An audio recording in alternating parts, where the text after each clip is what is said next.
ಪರದಾಡ್ತಾ ಇದ್ದಾರೆ. ರಾಜ್ಯದ ಮುಖ್ಯಮಂತ್ರಿಗಳು ವಿಲ ಒದ್ದಾಡ್ತಾ ಇದ್ದಾರೆ. ಭಾಳ ಅಸಹಾಯಕರಾಗಿ ಇವತ್ತು ಮುಖ್ಯಮಂತ್ರಿಗಳು ವರ್ತನೆ ಮಾಡ್ತಾ ಇದ್ದಾರೆ. ಇವರ ಅಸಹಾಯಕತೆ ನಡುವೆ ತಮ್ಮ ಹುಳುಕನ್ನು ಮುಚ್ಚಿ ಹಾಕಿಕೊಳ್ಳುವ ಸಲುವಾಗಿ ಕೇಂದ್ರ ಸರ್ಕಾರದ ಮೇಲೆ ಗೂಬೆ ಕೂರಿಸ್ತಕ್ಕಂಥ ಒಂದು ಪ್ರವೃತ್ತಿಯನ್ನು ಬೆಳೆಸ್ಕೊಂಡಿದ್ದಾರೆ ರಾಜ್ಯದ ಮುಖ್ಯಮಂತ್ರಿಗಳು. ಪದೇ ಪದೇ ಕೇಂದ್ರ ಸರ್ಕಾರವನ್ನು ದೂರ್ತಕ್ಕಂಥದ್ದು, ತಮ್ಮ ವೈಫಲ್ಯಗಳನ್ನು ಮುಚ್ಚಿ ಹಾಕಿಕೊಳ್ಳುವ ಸಲುವಾಗಿ ಕೇಂದ್ರ ಸರ್ಕಾರವನ್ನು ದೂರ್ತಕ್ಕಂಥದ್ದು. ಎಲ್ಲೋ ಒಂದು ಕಡೆ ಈ ನಾಡಿನ ಮುಖ್ಯಮಂತ್ರಿಗಳು ಆ ಮುಖ್ಯಮಂತ್ರಿ ಸ್ಥಾನದ ಘನತೆ ತಕ್ಕಂತೆ ನಡೆದುಕೊಳ್ಬೇಕಾಗ್ತದೆ. ಅದರ ಬದಲಾಗಿ ಗೌರವ ತೆಗಿತಕ್ಕಂಥ ಕೆಲಸ ಇವತ್ತು ಸಿದ್ದರಾಮಯ್ಯನವ್ರು ಮಾಡ್ತಾ ಇರ್ತಕ್ಕಂಥದ್ದು ಈ ನಾಡಿನ ದುರ್ದೈವ ಅಂತೇಳಿ ನಾನು ಈ ಸಂದರ್ಭದಲ್ಲಿ ಹೇಳೋದಕ್ಕೆ ಇಚ್ಛಪಡ್ತೇನೆ. ನೋಡಿ, BPL ಕಾರ್ಡ್ ವಿಚಾರದಲ್ಲಿ ಒಂದು ಕಡೆ ವಕ್ಫ್ ವಿಚಾರದಲ್ಲಿ ರೈತರಿಗೆ ಇವತ್ತು ಬರೆ ಎಳಿತಕ್ಕಂಥ ಕೆಲಸ ಮಾಡ್ತಾ ಇದ್ದರೆ ಏನು ಹೇಳಿದ್ರು ಮುಖ್ಯಮಂತ್ರಿಗಳು? ತಮಗೆ ಮಾಹಿತಿನೇ ಇಲ್ಲ ಅಂತ ಹೇಳ್ತಾರೆ ಮುಖ್ಯಮಂತ್ರಿಗಳು. ವಕ್ಫ್ ವಿಚಾರದಲ್ಲಿ ರೈತರಿಗೆ ನೋಟಿಸ್ ಕೊಟ್ಟರೆ ತಮಗೆ ಮಾಹಿತಿ ಇಲ್ಲ ಅಂತೇಳಿ ಸಿದ್ದರಾಮಯ್ಯನವ್ರು ಹೇಳ್ತಾರೆ. ಮತ್ತೊಂದು ಕಡೆ ಜಿಲ್ಲಾಧಿಕಾರಿಗಳು ಸ್ಪಷ್ಟವಾಗಿ ಬರೆದಿದ್ದಾರೆ, ಮುಖ್ಯಮಂತ್ರಿಗಳ ಆದೇಶದ ಮೇರೆಗೆ, ಸಚಿವರ ಆದೇಶದ ಮೇರೆಗೆ ಈ ರೀತಿ ರೈತರಿಗೆ ನೋಟಿಸನ್ನು ಕೊಡ್ತಾ ಇದ್ದೇವೆ ಅನ್ನೋದನ್ನು ಸ್ಪಷ್ಟ ಉಲ್ಲೇಖ ಮಾಡ್ತಾರೆ. ಮತ್ತೊಂದು ಕಡೆ ಮುಖ್ಯಮಂತ್ರಿಗಳು ತಮ್ಮ ಮಾಹಿತಿನೇ ಇಲ್ಲ ಅಂತ ಹೇಳ್ತಾರೆ. BPL ಕಾರ್ಡ್ ವಿಚಾರದಲ್ಲಿ ನಾನಿವತ್ತು ನಮ್ಮ ಮಾಧ್ಯಮದ ಸ್ನೇಹಿತರಿಗೆ ಕೆಲವು ಮಾಹಿತಿಗಳನ್ನು ಕೊಡೋದಕ್ಕೆ ಇಚ್ಛಪಡ್ತೇನೆ. ರಾಷ್ಟ್ರೀಯ ಆಹಾರ ಭದ್ರತೆ ಕಾಯ್ದೆ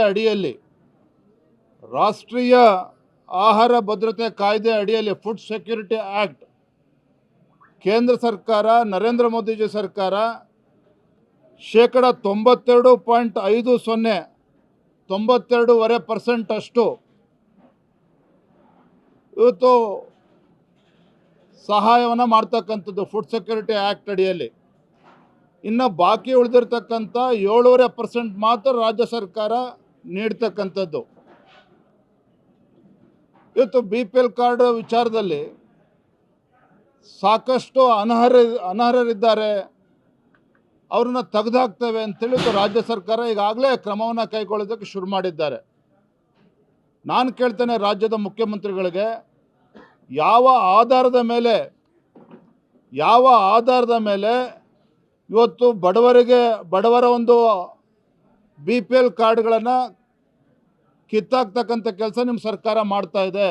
ಆಧಾರ ಏನು? ಮಾನದಂಡ ಏನು? ಅಧಿಕಾರಿಗಳು ಕಂಪ್ಯೂಟರ್ ಮುಂದೆ ಕೂತ್ಕೊಂಡು ಯಾರು ಇನ್ಕಮ್ ಟ್ಯಾಕ್ಸ್ ಪೇಯರ್ಸ್ ಇದ್ದಾರೆ, ಯಾರು ಪ್ಯಾನ್ ಕಾರ್ಡ್ ಹೋಲ್ಡರ್ಸ್ ಇದ್ದಾರೆ, ಸರ್ಕಾರಿ ಅಧಿಕಾರಿಗಳಿದ್ದಾರೆ, ಸರ್ಕಾರಿ ಅಧಿಕಾರಿಗಳು ಯಾರಿದ್ದಾರೆ, ಯಾರು ಅನರ್ಹರಿದ್ದಾರೆ ಅವ್ರನ್ನ ತೆಗೆದಾಕಲಿ, ಅದ್ರ ಬಗ್ಗೆ ನಮ್ಮ ತಕರಾರಿಲ್ಲ. ಅದು ನಿಮ್ಮ ಮಾನದಂಡ ಏನು?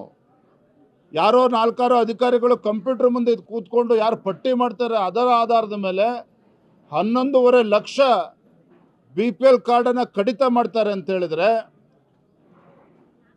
ಇದು ಖಂಡಿತ ಸರಿಯಲ್ಲ. ಇದು ಯಾರು ಅರ್ಹರಿದ್ದಾರೆ, ಅರ್ಹ ಫಲಾನುಭವಿಗಳಿಗೆ ಇದು ಕೊಡಬೇಕು, ತಲುಪಬೇಕು ಅಂತಕ್ಕಂಥದ್ದು 2 ಮಾತಿಲ್ಲ. ಆದರೆ ಅದನ್ನು ಆಧಾರವಾಗಿ ಇಟ್ಕೊಂಡು ಒಂದೇ ಕಲ್ಲಿಗೆ 2 ಹಕ್ಕಿಯನ್ನು ಹೊಡಿತಕ್ಕಂಥ ಕೆಲಸ ರಾಜ್ಯದ ಮುಖ್ಯಮಂತ್ರಿಗಳು, ಕಾಂಗ್ರೆಸ್ ಸರ್ಕಾರ ಮಾಡ್ತಾ ಇದ್ದಾರೆ. ತಾವು ಕೇಳ್ಬೋದು, ಹೇಗೆ ಹೇಳ್ತೀರಿ ಅಂತೇಳಿ. ಒಂದೇ ಕಲ್ಲಿಗೆ 2 ಹಕ್ಕಿ ಹೊಡಿತಾ ಇದ್ದಾರೆ ಮುಖ್ಯಮಂತ್ರಿ ಸಿದ್ದರಾಮಯ್ಯನವರು. ಹೇಗೆ ಅಂತ ಹೇಳಿದರೆ, ಇವತ್ತು BPL ಕಾರ್ಡನ್ನು ಏಕಾಏಕಿ ಇವತ್ತು 11.5 ಲಕ್ಷ ಕಾರ್ಡನ್ನು ಇವತ್ತೇನು ಕ್ಯಾನ್ಸಲ್ ಮಾಡಿದ್ದಾರೆ. ಬರೋ ದಿನಗಳಲ್ಲಿ ಇನ್ನೂ 10-15 ಲಕ್ಷ ಕಾರ್ಡ್ಗಳನ್ನು ಕ್ಯಾನ್ಸಲ್ ಮಾಡ್ತಾರೆ. ಇವತ್ತು ಪ್ಯಾನ್ ಕಾರ್ಡ್ ಅಂತ ಹೇಳಿದ್ರೆ ಬೀದಿ ಬದಿ ವ್ಯಾಪಾರಸ್ಥರು ಕೂಡ ಇವತ್ತು ಪ್ಯಾನ್ ಕಾರ್ಡ್ ಇಟ್ಕೊಂಡಿರ್ತಾರೆ. ಪ್ಯಾನ್ ಕಾರ್ಡ್ ಇಲ್ಲದೆ ಯಾವುದೇ ರೀತಿ ವ್ಯವಹಾರ ಆಗೋದಿಲ್ಲ. ಇವರು ಪ್ಯಾನ್ ಕಾರ್ಡನ್ನು ಆಧಾರ ಇಟ್ಕೊಂಡು ಕ್ಯಾನ್ಸಲ್ ಮಾಡ್ತಿದ್ದಾರೆ. ಯಾವುದೇ ರೀತಿ ಒಂದು ಸೈಂಟಿಫಿಕ್ ಆಗಿ, ವೈಜ್ಞಾನಿಕವಾಗಿ ಅಧಿಕಾರಿಗಳು ಕೆಲಸ ಮಾಡಿಲ್ಲ. ಒಂದೇ ಕಲ್ಲಿಗೆ 2 ಹಕ್ಕಿ ಯಾಕೆ ಹೇಳ್ತಾ ಇದ್ದೇನೆ ಅಂತ ಹೇಳಿದ್ರೆ, ಏಕಾಏಕಿ ಮುಂದಿನ 15-20 ದಿನದಲ್ಲಿ 20 ಲಕ್ಷ BPL ಕಾರ್ಡನ್ನು ಕ್ಯಾನ್ಸಲ್ ಮಾಡಿದ್ರು ಅಂತ ಹೇಳಿದ್ರೆ ಮುಖ್ಯಮಂತ್ರಿಗಳಿಗೆ ಇವತ್ತು ಗೃಹಲಕ್ಷ್ಮಿ ದುಡ್ಡು ಉಳಿತದೆ. 20 ಲಕ್ಷ ಕಾರ್ಡ್ಗಳನ್ನು ಕ್ಯಾನ್ಸಲ್ ಮಾಡಿದರೆ ಸಾವಿರಾರು ಕೋಟಿ ಹಣ ಉಳಿತದೆ. ಮತ್ತೊಂದು ಕಡೆ BPLಗೆ ಏನು 5 kg ಅಕ್ಕಿ ರಾಜ್ಯ ಸರ್ಕಾರ ಕೊಡಬೇಕಾಗಿದೆ. ನರೇಂದ್ರ ಮೋದಿಜಿ ಕೇಂದ್ರ ಸರ್ಕಾರ 5 kg ಕೊಡ್ತಾ ಇದೆ, ರಾಜ್ಯ ಸರ್ಕಾರದ ಪಾಲೇನು 5 kg ಹಣವನ್ನು ಹಾಕ್ತಾಯಿದ್ರು. 20 ಲಕ್ಷ ಕಾರ್ಡ್ಗಳು ಕಡಿತ ಆದರೆ ಅದರದ್ದು ಕೂಡ ಹಣ ಉಳಿತದೆ. ಹಾಗಾಗಿ ಇವರೇನು ಭರವಸೆ ಕೊಟ್ಟಿದ್ರಲ್ಲ ಹಿಂದಿನ ವಿಧಾನಸಭಾ ಚುನಾವಣೆ ಸಂದರ್ಭದಲ್ಲಿ, ಗ್ಯಾರಂಟಿ ಗ್ಯಾರಂಟಿ ಗ್ಯಾರಂಟಿ, ಜನ ಇವತ್ತು ತೂಚಿ ಅಂತೇಳಿ ಉಗಿತಾ ಇದ್ದಾರೆ. ಪಾಪ ಬಡವರು ಕಣ್ಣೀರಾಗ್ತಾ ಇದ್ದಾರೆ. ನಿಮ್ಮ ಗ್ಯಾರಂಟಿಗಳು ಬಿಸಾಕಿ ನಮ್ಮ BPL ಕಾರ್ಡ್ ನಮಗೆ ಕೊಡಿ ಅಂತೇಳಿ ಇವತ್ತು ತಾಯಂದರು ಕಣ್ಣೀರಾಗ್ತಾ ಇದ್ದಾರೆ. ಅವೈಜ್ಞಾನಿಕವಾಗಿ ಏನು ಇವತ್ತು ರಾಜ್ಯ ಸರ್ಕಾರ ನಡೆದುಕೊಳ್ತಾ ಇದೆ. ಹಣವನ್ನು ಸಂಗ್ರಹಣೆ ಮಾಡೋದಕ್ಕೆ ಸಾಧ್ಯ ಆಗದೇನೆ ಹಣಕಾಸಿನ ಮುಗ್ಗಟ್ಟು ಇವತ್ತು ಸರ್ಕಾರಿ ನೌಕರರು ಕೂಡ ಸಂಬಳ ಕೊಡೋದಕ್ಕೆ ಪರದಾಡ್ತಿರ್ತಕ್ಕಂಥ ರಾಜ್ಯ ಸರ್ಕಾರ, ರಾಜ್ಯದ ಮುಖ್ಯಮಂತ್ರಿಗಳು 15 ಬಜೆಟನ್ನು ಮಂಡನೆ ಮಾಡಿದ್ದೇನೆ ಅಂಥೇಳಿ ಹೆಮ್ಮೆ ಪಡೆದುಕೊಳ್ತಕ್ಕಂಥ ಮುಖ್ಯಮಂತ್ರಿಗಳು. ನಾನು ಹೇಳ್ತೇನೆ, ಒಂದು ಅಸಮರ್ಥ ಮುಖ್ಯಮಂತ್ರಿಗಳಿದ್ದಾರೆ, ರಾಜ್ಯದ ಮುಖ್ಯಮಂತ್ರಿಗಳು ಅಸಮರ್ಥರಿದ್ದಾರೆ. ಹಣಕಾಸನ್ನು ಕ್ರೋಢೀಕರಿಸೋದಕ್ಕೆ ಸಾಧ್ಯ ಆಗದೇ ಕೇಂದ್ರ ಸರ್ಕಾರವನ್ನು ದೂರ್ತಕ್ಕಂಥದ್ದು. ನಬಾರ್ಡ್ ವಿಚಾರವಾಗಿ ಅರ್ಧ ಸತ್ಯ ಹೇಳ್ತಾ ಇದ್ದಾರೆ. ನಾನು ನಾಡಿದ್ದಿನ ಬೆಂಗಳೂರಿನಲ್ಲಿ ಅದ್ರ ಬಗ್ಗೆನೂ ಕೂಡ ನಾನು ಮಾತನಾಡ್ತಾ ಇದ್ದೇನೆ. ತಮಗೆ ಗೊತ್ತಿರಲಿ, ಇವತ್ತು ನಬಾರ್ಡಿಂದ 58% ಕಡಿತ ಮಾಡಿಬಿಟ್ಟಿದ್ದಾರೆ ನಿರ್ಮಲಾ ಸೀತಾರಾಮನ್ ಅಂತೇಳಿ ಭಾಷಣ ಬಿಗಿತಿದ್ದಾರೆ ಸಿದ್ದರಾಮಯ್ಯನವರೇ. ಕೇವಲ ಕರ್ನಾಟಕ ರಾಜ್ಯ ಅಷ್ಟೇ ಅಲ್ಲ, ದೇಶದ ಇತರ ರಾಜ್ಯಕ್ಕೂ ಕೂಡ ಇವತ್ತು ಕಡಿತ ಆಗಿರ್ತಕ್ಕಂಥದ್ದು. ಕರ್ನಾಟಕ ರಾಜ್ಯ ಅಷ್ಟೇ ಅಲ್ಲ, ಇವತ್ತು ರಿಸರ್ವ್ ಬ್ಯಾಂಕ್ ಆಫ್ ಇಂಡಿಯಾ ಅದರದ್ದೇ ಆದಂಥ ಮಾನದಂಡಗಳಿರ್ತದೆ. ಇವತ್ತು ಪ್ರಿಯಾರಿಟಿ ಸೆಕ್ಟರ್ ಏನಿದೆ ಅದಕ್ಕೆಲ್ಲ ಕೊಟ್ಟು ಉಳಿತಾಯ ಹಣವನ್ನು ಇವತ್ತು ನಬಾರ್ಡ್ಗಳಿಗೆ ಕೊಡ್ತಕ್ಕಂಥದ್ದು. ಈ ಥರ ಇವತ್ತು ಅದರದ್ದೇ ಆದಂಥ ಪ್ಯಾರಾಮೀಟರ್ಸ್ ಇದೆ, ಮಾನದಂಡ ಇದೆ. ಎಲ್ಲವನ್ನು ಕೂಡ ಅರ್ಥಕೊಂಡಿರ್ತಕ್ಕಂಥ ಮುಖ್ಯಮಂತ್ರಿಗಳು ಪದೇ ಕೇಂದ್ರ ಸರ್ಕಾರವನ್ನು ದೂರ್ತಕ್ಕಂಥದ್ದು, ತಮ್ಮ ವೈಫಲ್ಯಗಳನ್ನು ಮುಚ್ಚಿ ಹಾಕಿಕೊಳ್ತಕ್ಕಂಥ ಸಲುವಾಗಿ ರಾಜ್ಯದ ಮುಖ್ಯಮಂತ್ರಿಗಳಾಗಿ ಗೌರವವಾಗಿ ನಡೆದುಕೊಳ್ಬೇಕಾಗ್ತದೆ.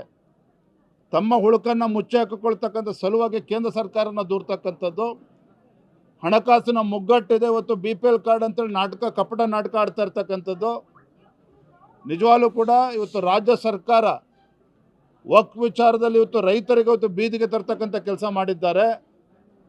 ಏಕಾಏಕಿ BPL ಕಾರ್ಡ್ ಇವತ್ತು 11.5-12 ಲಕ್ಷ ಈಗಾಗಲೇ ಕ್ಯಾನ್ಸಲ್ ಮಾಡಿದ್ದಾರೆ. ಬಡವರು ಇವತ್ತು ಬೀದಿಗೆ ಇಳಿತಕ್ಕಂಥ ಪರಿಸ್ಥಿತಿ ಇವತ್ತು ನಿರ್ಮಾಣ ಮಾಡಿದ್ದಾರೆ.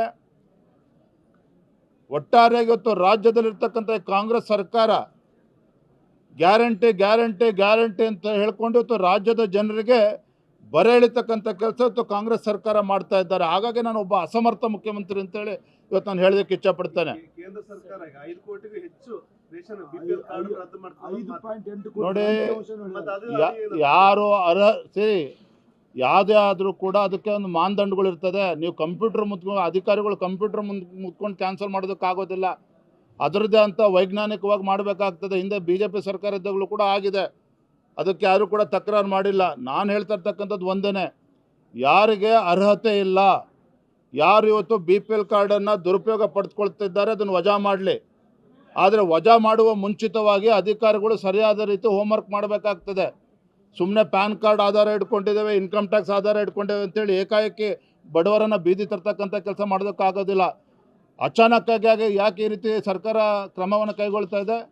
ಯಾಕೆ ಅಂತ ಹೇಳಿದರೆ, ನಾನು ಆಗಲೇ ಹೇಳಿದ್ನಲ್ಲ, ಒಂದೇ ಕಲ್ಲಿಗೆ 2 ಹಕ್ಕಿ ಹೊಡಿತಕ್ಕಂಥ ಕೆಲಸ ಸಿದ್ದರಾಮಯ್ಯನವರು ಮಾಡ್ತಾ ಇದ್ದಾರೆ. ತಮ್ಮ ಜಾಣ್ಮೆ, ತಮ್ಮ ಬುದ್ಧಿವಂತಿಕೆ ಹಣವನ್ನು ಕ್ರೋಢೀಕರಿಸೋದಕ್ಕೆ ಮಾಡೋದಕ್ಕೆ ಸಾಧ್ಯ ಆಗ್ತಿಲ್ಲ. ಅದರ ಬದಲಾಗಿ ಇವತ್ತು ಬಡವರಿಗೆ ಬಲಿ ಆಗ್ತಕ್ಕಂಥ ಕೆಲಸ ಮಾಡ್ತಾ ಇದ್ದಾರೆ. ಯಾರು ಅನರ್ಹರಿದ್ದಾರೆ ಅವ್ರನ್ನ ತೆಗೆದುಹಾಕಲಿ, ಅದ್ರ ಬಗ್ಗೆ ಪ್ರಶ್ನೆ ಇಲ್ಲ. ಆದರೆ ಅದನ್ನು ಉಪಯೋಗಿಸ್ಕೊಂಡು ಇವತ್ತು ಏನು ಹೇಳಿದ್ರು, ಇವತ್ತು ಯಾರು ಅರ್ಹರಿದ್ದಾರೆ ಒಂದೇ ದಿನದಲ್ಲಿ ಕೊಡ್ತಾರಂತ 24 ಗಂಟೆಯಲ್ಲಿ. ಸಾಧ್ಯನಲ್ಲ ಇವ್ರು ಮಾಡೋದಕ್ಕೆ. ಆ ರೀತಿ ಏಕಾಏಕಿ ಈ ರೀತಿ ತೀರ್ಮಾನ ತೆಗೆದುಕೊಂಡು ಇವತ್ತು ಬಡವರಿಗೆ ಬೀದಿ ತರ್ತಕ್ಕಂಥ ಕೆಲಸನ ಮಾಡ್ತಾ ಇದ್ದಾರೆ.